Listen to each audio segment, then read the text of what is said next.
कभी भी ये मत सोचो कि ये नहीं हो सकता। Always think that you can, you have to, you do not have any other options. आपके पास ऑप्शंस है ही नहीं, करना ही है और कोई ऑप्शन ही नहीं है। It has been seen that out of 10, only 4 students are able to get their desired score in time. So what are the things that they do? How they are able to get their desired score in a month or 2, and rest are taking for the same 3, 4, 5, 6 or even sometimes a year. बहुत सारे ਜਿਹੜੇ students ਜਿਹੜੇ English ਸਿੱਖਦੇ ਆ ਉਹਨਾਂ ਦਾ ਬਸ ਇੱਕੋ ਹੀ mindset ਆ ਵੀ ਉਹ CBSE ਤੋਂ ਪੜ੍ਹੇ ਹੋਣੇ ਆ ਤਾਂ ਹੀ ਉਹਨਾਂ ਨੇ 1 ਮਹੀਨੇ ਦੇ ਵਿੱਚ ਕਰ ਲਿਆ। ਨੋ, that's wrong.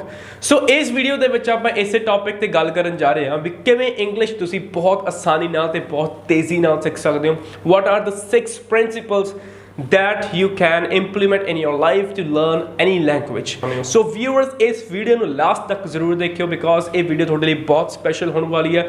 And if you are new on my channel, consider subscribing and do not forget to press the bell icon.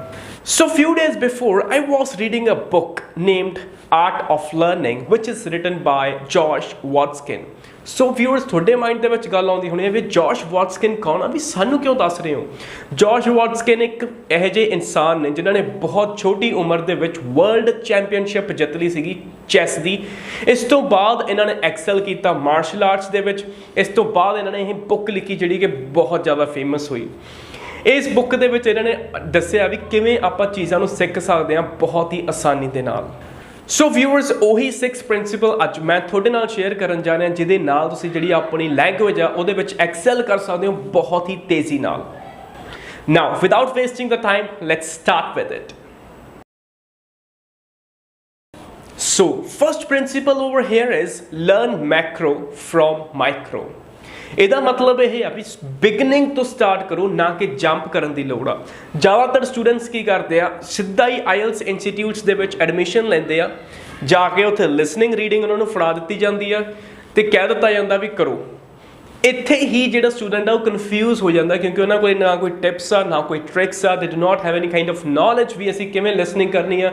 ਉਸ ਤੋਂ ਬਾਅਦ ਉਹ ਆਪਣੇ ਆਪ ਯੂਟਿਊਬਸ ਤੋਂ ਜਾਂ ਕਿਸੇ ਹੋਰ ਤਰ੍ਹਾਂ ਤੋਂ ਆਪਣੇ ਫਰੈਂਡਸ ਨਾਲ ਡਿਸਕਸ ਕਰਦੇ ਆ ਵੀ ਕਿੱਦਾਂ ਕਰਨੀ ਆ, ਵਾਟ ਆਰ ਦ ਥਿੰਗਸ, ਠੀਕ ਹੈ। ਫਿਰ ਉਹਨਾਂ ਨੂੰ ਪਤਾ ਲੱਗਦਾ ਵੀ ਕਿਵੇਂ ਕਰਨੀ ਆ। ਬਟ ਇਸ ਤੋਂ ਪਹਿਲਾਂ ਵੀ ਇੱਕ ਸਟੈਪ ਆ ਗਾਇਜ਼, ਇਸ ਤੋਂ ਪਹਿਲਾ ਸਟੈਪ ਆ ਗ੍ਰਾਮਰ ਐਂਡ ਸਪੋਕਨ। ਕੋਈ ਵੀ ਅੱਜ ਦੀ ਡੇਟ ਦੇ ਵਿੱਚ ਸਟੂਡੈਂਟ ਸਭ ਤੋਂ ਪਹਿਲਾਂ ਐਨਾਲਾਈਜ਼ ਕਰੋ ਆਪਣੇ ਆਪ ਨੂੰ ਵੀ ਤੁਹਾਡੀਆਂ ਗ੍ਰਾਮੈਟੀਕਲ ਮਿਸਟੇਕਸ ਹੈ ਜਾਂ ਨਹੀਂ। ਜੇ ਨਹੀਂ ਹੈਗੀਆਂ, ਤੁਹਾਡੀ ਗ੍ਰਾਮਰ ਠੀਕ ਹੈ, ਤਾਂ ਤੁਸੀਂ ਆਈਐਲਸ ਦੇ ਵਿੱਚ ਐਂਟਰ ਕਰੋ। ਅਦਰਵਾਈਜ਼ ਸਭ ਤੋਂ ਪਹਿਲਾਂ ਤੁਸੀਂ ਆਪਣੀ ਗ੍ਰਾਮਰ ਤੇ ਸਪੋਕਨ ਇੰਪਰੂਵ ਕਰੋ। So this is called learning macro from micro, ਠੀਕ ਹੈ। ਬਿਗਨਿੰਗ ਤੋਂ ਸਟਾਰਟ ਕਰੋ, ਡਾਇਰੈਕਟ ਤੁਸੀਂ ਜੰਪ ਨਹੀਂ ਕਰਨਾ। ਜਦੋਂ ਤੁਸੀਂ ਡਾਇਰੈਕਟ ਜੰਪ ਕਰਦੇ ਹੋ ਉਸ ਤੋਂ ਬਾਅਦ ਤੁਸੀਂ ਕਨਫਿਊਜ਼ ਹੁੰਦੇ ਹੋ। ਉਸ ਤੋਂ ਬਾਅਦ ਜਦੋਂ ਤੁਸੀਂ ਲਿਖਦੇ ਹੋ ਜਾਂ ਰਾਈਟ ਕਰਦੇ ਹੋ ਉਸ ਤੋਂ ਉੱਥੋਂ ਤੁਹਾਨੂੰ ਰਿਮਾਰਕਸ ਮਿਲਦੇ ਆ ਵੀ ਗ੍ਰਾਮਰ ਪ੍ਰੋਬਲਮਸ ਤਾਂ ਦੱਸੀਆਂ ਜਾਂਦੀਆਂ ਨੇ ਬਟ ਤੁਹਾਨੂੰ ਗ੍ਰਾਮਰ ਡਿਸਕਸ ਨਹੀਂ ਕਰਵਾਈ ਜਾਂਦੀ। ਸੋ ਇਸੇ ਲਈ ਕਿਹਾ ਜਾਂਦਾ ਪਹਿਲਾਂ ਗ੍ਰਾਮਰ ਸਪੋਕਨ ਕਰੋ, ਫਿਰ ਉਸ ਤੋਂ ਬਾਅਦ ਆਇਲਸ ਕਰੋ। ਇਹਦੇ ਵਿੱਚ ਬਹੁਤ ਜ਼ਿਆਦਾ ਟਾਈਮ ਨਹੀਂ ਲੱਗਣਾ, ਸਿਰਫ ਤੁਹਾਨੂੰ 10 ਡੇਜ਼ ਚਾਹੀਦੇ ਆ ਗ੍ਰਾਮਰ ਕਰਨ ਲਈ। ਸਿੱਖਣਾ ਕੀ ਆ, ਸਿੱਖਣੇ ਆ ਗ੍ਰਾਮਰ ਦੇ ਵਿੱਚ ਤੁਸੀਂ ਆਇਲਸ ਕਰਨ ਲਈ ਗ੍ਰਾਮਰ ਬਹੁਤ ਜ਼ਿਆਦਾ ਡੀਪ ਜਾਣ ਦੀ ਲੋੜ ਨਹੀਂ, ਇਕੱਲੇ ਮੋਡਲਸ ਕਰਨੇ ਆ and tenses, nothing else you have to do, ਠੀਕ ਹੈ। ਮੋਡਲਸ ਐਂਡ ਟੈਂਸਸ ਇਹ ਚੀਜ਼ਾਂ ਸਿੱਖ ਲਓ। ਉਸ ਤੋਂ ਬਾਅਦ ਜਿਹੜੀਆਂ ਬਾਕੀ ਦੀਆਂ ਨੇ that how to make the sentence simple, compound and complex, ਉਹ ਸਾਰੀਆਂ ਚੀਜ਼ਾਂ ਤੁਹਾਨੂੰ ਸਿਖਾ ਦਿੱਤੀਆਂ ਜਾਂਦੀਆਂ ਨੇ। Now, second principle is losing to win. Losing to win ਦਾ ਮਤਲਬ ਕੀ ਆ ਵੀ ਤੁਸੀਂ ਜਿੱਤਣ ਲਈ ਬਾਰ-ਬਾਰ ਹਾਰਨਾ ਪੈਣਾ ਹੈ। ਹਾਰਨ ਦਾ ਸੈਂਸ ਕੀ ਆ ਵੀ ਜੇ ਤੁਸੀਂ ਜਿੱਤਣਾ, ਜੇ ਤੁਸੀਂ ਆਪਣੀ ਲੈਂਗੁਏਜ ਦੇ ਵਿੱਚ ਐਕਸੈਲ ਕਰਨੀ ਆ ਤਾਂ ਮੌਕ ਟੈਸਟ ਦੇਣੇ ਪੈਣੇ ਆ। ਮੌਕ ਟੈਸਟ ਦੋਗੇ ਤਾਂ ਤੁਹਾਨੂੰ ਪਤਾ ਲੱਗੂਗਾ ਵੀ ਤੁਹਾਡੀਆਂ ਮਿਸਟੇਕਸ ਕੀ ਨੇ। ਬਹੁਤ ਸਾਰੇ ਸਟੂਡੈਂਟਸ ਕੀ ਕਰਦੇ ਆ, ਮੌਕ ਟੈਸਟ ਵਾਲੇ ਦਿਨ ਜਾਂ ਤਾਂ ਐਬਸੈਂਟ ਹੋ ਜਾਂਦੇ ਨੇ। ਬਹੁਤ ਸਾਰੇ ਸਟੂਡੈਂਟਸ ਮੌਕ ਟੈਸਟ ਦੇਣ ਤੋਂ ਕਤਰਾਉਂਦੇ ਨੇ ਕਿਉਂਕਿ ਉਹ ਡਰਦੇ ਆ ਵੀ ਸਾਡਾ ਵਧੀਆ ਸਕੋਰ ਨਹੀਂ ਆਉਣੇ ਤੇ ਕਲਾਸ ਦੇ ਵਿੱਚ ਬੇਇੱਜ਼ਤੀ ਹੋਊਗੀ। ਇਸ ਤੋਂ ਇਲਾਵਾ ਮੈਂ ਬਹੁਤ ਸਾਰੇ ਸਟੂਡੈਂਟਸ ਨੂੰ ਦੇਖਿਆ ਵੀ ਉਹ ਕਲਾਸ ਦੇ ਵਿੱਚ ਇੰਗਲਿਸ਼ ਬੋਲਦੇ ਹੀ ਨਹੀਂ। ਤੁਸੀਂ ਕਲਾਸ ਦੇ ਵਿੱਚ ਲੱਗੇ ਹੋ ਇੰਗਲਿਸ਼ ਸਿੱਖਣ ਦੇ ਲਈ ਬਟ ਇੰਗਲਿਸ਼ ਬੋਲਦੇ ਨਹੀਂ ਕਿਉਂਕਿ ਬਾਕੀ ਦੇ ਸਟੂਡੈਂਟਸ ਹੱਸਣਗੇ। ਸੋ ਇਹੀ ਜਿਹੜਾ ਡਰ ਹੈ ਇਹੀ ਤੁਹਾਨੂੰ ਰੋਕ ਰਿਹਾ। ਜੇ ਇਸ ਡਰ ਨੂੰ ਕੱਢੋਗੇ ਫਿਰ ਹੀ ਤੁਸੀਂ ਤੁਹਾਡੀ ਇੰਪਰੂਵਮੈਂਟ ਜਿਹੜੀ ਹੈਗੀ ਆ ਉਹ ਹੋਊਗੀ, ਅਦਰਵਾਈਜ਼ ਤੁਸੀਂ ਉੱਥੇ ਹੀ ਖੜੇ ਰਹੋਗੇ।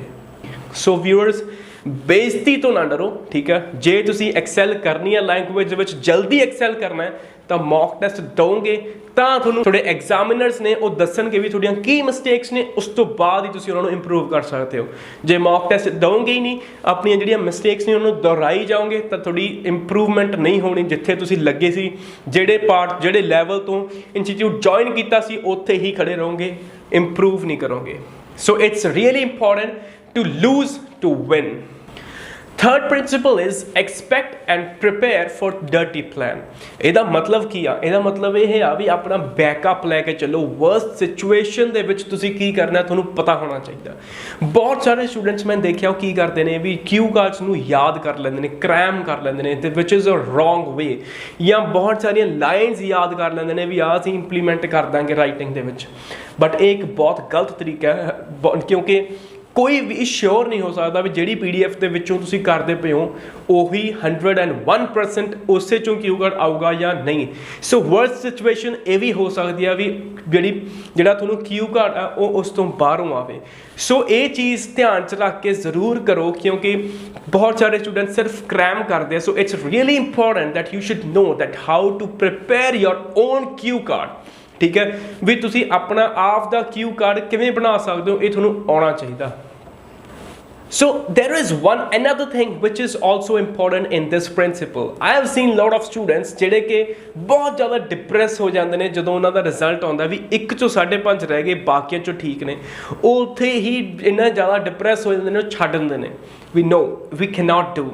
ਬਟ ਗਾਈਜ਼ ਇਹੀ ਇੱਕ ਪੁਆਇੰਟ ਆ ਵੀ ਜਦੋਂ ਤੁਸੀਂ ਇੱਕ ਪੁਆਇੰਟ ਤੇ ਆ ਕੇ ਜਦੋਂ ਛੱਡ ਦੋਗੇ ਤਾਂ ਤੁਹਾਨੂੰ ਬਹੁਤ ਬਿਗਨਿੰਗ ਤੋਂ ਸ਼ੁਰੂ ਕਰਨਾ ਪੈਣਾ। ਬਟ ਜੇ ਉਸੇ ਦਿਨ ਤੋਂ ਤੁਸੀਂ ਪ੍ਰੀਪੇਅਰਡ ਹੋ ਵੀ ਹਾਂ ਮੇਰੇ ਆ ਸਕਦੇ ਆ, ਠੀਕ ਹੈ, ਜੇ ਇੱਦਾਂ ਹੋਊਗਾ ਤਾਂ ਮੈਂ ਕੀ ਕਰਨਾ, ਤੁਹਾਡੀ ਪ੍ਰੋਪਰ ਪਲੈਨਿੰਗ ਹੋਣੀ ਚਾਹੀਦੀ ਹੈ। ਕਿਉਂਕਿ ਜੇ ਤੁਹਾਨੂੰ ਸ਼ੌਕ ਲੱਗੂਗਾ ਤਾਂ ਇਮੋਸ਼ਨਲੀ ਤੁਸੀਂ ਹੋਰ ਜ਼ਿਆਦਾ ਸ਼ੈਟਰ ਹੋਣਾ। ਬਟ ਜੇ ਤੁਹਾਨੂੰ ਪਤਾ ਹੋਊਗਾ, like if you are prepared, ਮੈਂ ਨਹੀਂ ਕਹਿ ਰਿਹਾ ਵੀ ਪਤਾ ਹੋਊਗਾ ਜਾਂ ਹਮੇਸ਼ਾ ਇੱਦਾਂ ਹੀ ਹੋਊਗਾ, but you must B prepared for the worst situation. ਜੇ ਇੱਦਾਂ ਦਾ ਕੁਝ ਹੁੰਦਾ ਤਾਂ ਤੁਸੀਂ ਉਸ ਥਾਂ 'ਤੇ ਉਸ ਪੁਆਇੰਟ 'ਤੇ ਆ ਕੇ ਸ਼ੈਟਰ ਨਹੀਂ ਹੋ ਸਕਦੇ। ਠੀਕ ਹੈ, ਜੇ 1 ਚੋਂ 5.5 ਨੇ ਜਾਂ 2 ਚੋਂ 5.5 ਨੇ, ਜਸਟ ਓਵਰਕਮ ਕਰੋ, ਨਾ ਕਿ ਉੱਥੇ ਉਹਨੂੰ ਛੱਡ ਦਿਓ। ਡਰੋਪ ਨਹੀਂ ਕਰਨ ਦੀ ਲੋੜ, ਉਸ ਨੂੰ ਓਵਰਕਮ ਕਰੋ। ਹੋ ਸਕਦਾ ਵੀ ਤੁਸੀਂ 15 ਦਿਨਾਂ ਦੇ ਵਿੱਚ ਹੀ ਉਸ ਤੋਂ ਬਾਅਦ ਆਇਲਸ ਕਰੈਕ ਕਰ ਲਓ ਤੇ ਉਹਦੇ ਤੋਂ ਜ਼ਿਆਦਾ ਬੈਂਡ ਲੈ ਲਓ। Now, fourth principle is have a child's sense of freedom। ਇਹਦਾ ਮਤਲਬ ਆ ਵੀ ਬੱਚਿਆਂ ਵਾਲੀ ਸੈਂਸ ਆਫ ਫਰੀडम ਹੋਣੀ ਚਾਹੀਦੀ ਹੈ ਤੁਹਾਡੇ ਵਿੱਚ। ਬਹੁਤ ਸਾਰੇ ਸਟੂਡੈਂਟਸ ਮੈਂ ਦੇਖਿਆ ਉਹ ਟੀਚਰ ਨੂੰ ਕੋਈ ਕੁਐਸਚਨ ਪੁੱਛਣ ਲੱਗੇ ਵੀ ਸੰਗਦੇ ਆ ਜਾਂ ਡਰਦੇ ਆ। ਉਹਨਾਂ ਨੂੰ ਲੱਗਦਾ ਵੀ ਸਾਡੇ ਤੇ ਟੀਚਰ ਜਿਹੜਾ ਹੈਗਾ ਗੁੱਸੇ ਨਾ ਹੋ ਜਾਏ ਜਾਂ ਬਾਕੀ ਦੇ ਸਟੂਡੈਂਟਸ ਹੱਸਣ ਨਾ ਲੱਗ ਜਾਣ ਵੀ ਇਹ ਕਿਹੋ ਜਿਹਾ ਕੁਐਸਚਨ ਪੁੱਛੀ ਜਾਂਦਾ।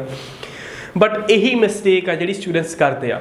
ਜੇ ਤੁਸੀਂ ਆਪਣੀ ਪ੍ਰੋਬਲਮ ਖੁੱਲ੍ਹ ਕੇ ਟੀਚਰ ਨੂੰ ਦੱਸੋਗੇ ਨਹੀਂ ਜਾਂ ਜਿਹੜੀ ਪ੍ਰੋਬਲਮ ਤੋਂ ਤੁਸੀਂ ਓਵਰਕਮ ਨਹੀਂ ਕਰੋਗੇ ਤਾਂ ਤੁਹਾਨੂੰ ਪਤਾ ਕਿਵੇਂ ਲੱਗੂਗਾ ਵੀ ਉਸ ਚੀਜ਼ ਦਾ ਸੋਲਿਊਸ਼ਨ ਕੀ ਆ। ਠੀਕ ਹੈ, ਸੋ ਇਹ ਬਹੁਤ ਜ਼ਿਆਦਾ ਇੰਪੋਰਟੈਂਟ ਆ। ਇੱਕ ਸੈਕਿੰਡ ਚੀਜ਼ ਇਹ ਵੀ ਆ ਵੀ ਬਹੁਤ ਸਾਰੇ ਸਟੂਡੈਂਟਸ ਆਪਣੇ ਆਪ ਨੂੰ ਇੱਕ ਬੰਦ ਕਮਰੇ 'ਚ ਬੰਦ ਕਰ ਲੈਂਦੇ ਨੇ। ਮਤਲਬ ਬੰਦ ਕਮਰੇ 'ਚ ਬੰਦ ਕਰ ਲੈਣ ਦਾ ਮਤਲਬ ਵੀ ਇੱਕ ਦਾਇਰਾ ਬਣਾ ਲੈਂਦੇ ਨੇ ਵੀ ਮੇਰੇ ਫਲਾਣੇ ਚਾਚੇ ਦੇ ਮੁੰਡੇ ਦੇ ਇੰਨੇ ਬੈਂਡ ਆ ਗਏ, ਉਹਦੇ ਇੰਨੇ ਬੈਂਡ ਆ ਗਏ। ਆਪਣੇ ਆਪ ਨੂੰ ਡਿਪਰੈਸ ਕਰ ਲੈਂਦੇ ਨੇ ਜਾਂ ਆਪਣੇ ਆਪ ਤੋਂ ਐਕਸਪੈਕਟ ਜ਼ਿਆਦਾ ਕਰਨ ਲੱਗ ਜਾਂਦੇ ਨੇ, ਜਿਹਦੇ ਨਾਲ ਕੀ ਹੁੰਦਾ, ਜਿਹਦੇ ਨਾਲ ਪ੍ਰੈਸ਼ਰ ਬਣ ਜਾਂਦਾ। ਜੇ ਤੁਹਾਡੇ ਤੇ ਪ੍ਰੈਸ਼ਰ ਬਣ ਜਾਊਗਾ ਤਾਂ ਆਇਲਸ ਤੁਸੀਂ ਪ੍ਰੈਸ਼ਰ ਦੇ ਵਿੱਚ ਕਰ ਹੀ ਨਹੀਂ ਸਕਦੇ। ਠੀਕ ਹੈ, ਜੇ ਤੁਹਾਡੇ ਮਾਈਂਡ ਦੇ ਉੱਤੇ ਕੋਈ ਬਰਡਨ ਹੈ, ਜੇ ਤੁਹਾਡੇ ਮਾਈਂਡ ਦੇ ਵਿੱਚ ਕੁਛ ਨਾ ਕੁਛ ਚੱਲ ਰਿਹਾ ਤਾਂ ਉਸ ਟਾਈਮ ਤੇ ਤੁਸੀਂ ਕੰਸਨਟਰੇਟ ਨਹੀਂ ਕਰ ਪਾਉਂਦੇ। ਤੇ ਆਇਲਸ ਕੰਸਨਟ੍ਰੇਸ਼ਨ ਬਹੁਤ ਜ਼ਿਆਦਾ ਮੰਗਦੀ ਹੈ। ਠੀਕ ਹੈ, ਆਇਲਸ ਰੀਡਿੰਗ ਕੰਸਨਟ੍ਰੇਸ਼ਨ ਮੰਗਦੀ ਹੈ, ਲਿਸਨਿੰਗ ਕੰਸਨਟ੍ਰੇਸ਼ਨ ਮੰਗਦੀ ਹੈ, ਸਪੀਕਿੰਗ ਈਵਨ ਰਾਈਟਿੰਗ ਵੀ ਕੰਸਨਟ੍ਰੇਸ਼ਨ ਮੰਗਦੀ ਹੈ। ਸੋ 4 ਮੋਡਿਊਲ ਨੇ, ਚਾਰੋਂ ਮੋਡਿਊਲਸ ਦੇ ਵਿੱਚ ਕੰਸਨਟ੍ਰੇਸ਼ਨ ਦਾ ਬਹੁਤ ਹੀ ਜ਼ਿਆਦਾ ਇੰਪੋਰਟੈਂਟ ਰੋਲ ਹੈ।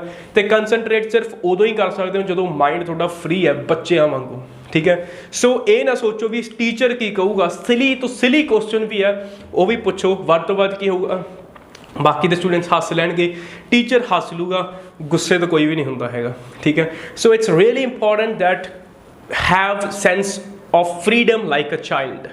Fifth principle is find a right partner who can help you grow in a skill। Right partner ਲੱਭਣਾ ਬਹੁਤ ਜ਼ਿਆਦਾ ਇੰਪੋਰਟੈਂਟ ਆ, ਕਿਉਂਕਿ ਜਦੋਂ ਤੁਸੀਂ ਇੱਕ ਰਾਈਟ ਪਾਰਟਨਰ ਲੱਭੋਗੇ ਜਿਹੜਾ ਕਿ ਤੁਹਾਡੀ ਹੈਲਪ ਕਰੇ, ਉਹਦੇ ਨਾਲ ਕੀ ਹੋਊਗਾ ਵੀ ਤੁਸੀਂ ਇਕੱਠੇ ਬੈਠ ਕੇ ਜਦੋਂ ਪੜ੍ਹੋਗੇ ਤੁਹਾਡੀਆਂ ਕਾਪੀਜ਼ ਜਾਂ ਤੁਹਾਡਾ ਜਿਹੜਾ ਐਸੇ ਆ ਉਹ ਚੈੱਕ ਕਰੂਗਾ। ਇੱਕ ਤਾਂ ਉਹਨਾਂ ਨੂੰ ਆਈਡੀਆਜ਼ ਆਉਣਗੇ, ਤੁਹਾਨੂੰ ਵੀ ਆਈਡੀਆਜ਼ ਆਉਣਗੇ ਜਦੋਂ ਤੁਸੀਂ ਉਹਨਾਂ ਦਾ ਕਾਪੀ ਚੈੱਕ ਕਰੋਗੇ। ਠੀਕ ਹੈ, ਐਸੇਜ਼ ਚੈੱਕ ਕਰੋਗੇ, ਤੁਹਾਨੂੰ ਆਈਡੀਆਜ਼ ਆਉਣਗੇ, ਡਿਵੈਲਪ ਹੋਣਗੇ, ਆਈਡੀਆ ਦੀ ਐਕਸਚੇਂਜ ਹੋਣਗੇ।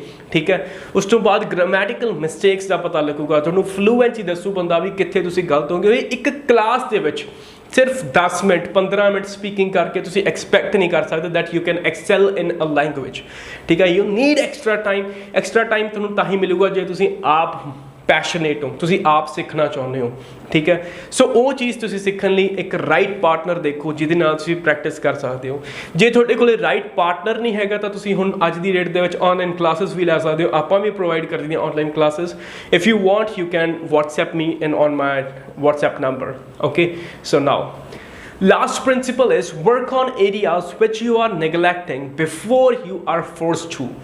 ਮਤਲਬ ਇਹਦਾ ਇਹ ਆ ਵੀ ਆਪਣੇ ਇਹੋ ਜਿਹੇ ਏਰੀਆਜ਼ ਤੇ ਕੰਮ ਕਰੋ ਜਿਨ੍ਹਾਂ ਨੂੰ ਤੁਸੀਂ ਨਿਗਲੈਕਟ ਕਰਦੇ ਪਏ ਹੋ ਇਸ ਤੋਂ ਪਹਿਲਾਂ ਕਿ ਤੁਹਾਨੂੰ ਫੋਰਸ ਕੀਤਾ ਜਾਵੇ ਉਸ ਤੇ ਕੰਮ ਕਰਨ ਲਈ। ਫੋਰਸ ਦਾ ਮਤਲਬ ਵੀ ਜਦੋਂ ਤੁਸੀਂ ਐਗਜ਼ਾਮ ਦੇ ਦਿਓ 1 ਤੋਂ 5.5 ਆ ਜਾਣ ਫਿਰ ਵੀ ਤਾਂ ਕੰਮ ਕਰੋਗੇ ਹੀ ਨਾ, ਫਿਰ ਵੀ ਤਾਂ ਇੱਕ ਕਲਾਸ ਦੀ ਟਿਊਸ਼ਨ ਲੈਣੀ ਹੋ। ਸੋ ਇਸ ਤੋਂ ਬੈਟਰ ਆ ਵੀ ਪਹਿਲਾਂ ਹੀ ਉਸ ਚੀਜ਼ ਤੇ ਕੰਮ ਕਰੋ ਜਿਹੜੀ ਚੀਜ਼ ਨੂੰ ਤੁਸੀਂ ਨਿਗਲੈਕਟ ਕਰਦੇ ਪਏ ਹੋ। ਇਹਦੇ ਵਿੱਚ ਬਹੁਤ ਸਾਰੀਆਂ ਚੀਜ਼ਾਂ ਆ ਜਾਂਦੀਆਂ ਨੇ।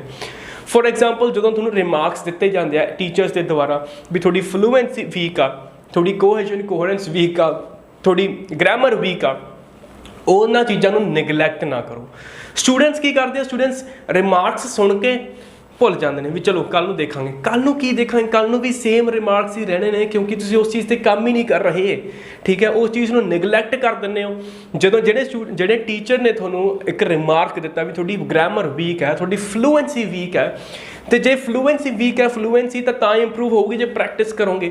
ਜੇ ਪ੍ਰੈਕਟਿਸ ਹੀ ਨਹੀਂ ਕਰੋਗੇ ਤਾਂ ਕੱਲ ਨੂੰ ਫਿਰ ਸੇਮ ਰਿਮਾਰਕ ਮਿਲਣਾ। ਇੱਕ ਦਿਨ ਅੱਕ ਕੇ ਸਟੂਡੈਂਟ ਥੋੜ੍ਹਾ ਜਿਹਾ ਟੀਚਰਸ 'ਤੇ ਵੀ ਪ੍ਰੈਸ਼ਰ ਹੁੰਦਾ ਜਿਹੜੇ ਪ੍ਰਾਈਵੇਟ ਇੰਸਟੀਟਿਊਟਸ ਦੇ ਵਿੱਚ ਕੰਮ ਕਰਦੇ ਆ, ਕਿਉਂਕਿ ਕਾਫੀ ਥਾਵਾਂ 'ਤੇ ਇਹੋ ਜਿਹਾ ਇੱਕ ਪੈਟਰਨ ਆ ਵੀ ਪਹਿਲਾਂ ਬੇਸਿਕ ਫਿਰ ਐਡਵਾਂਸ।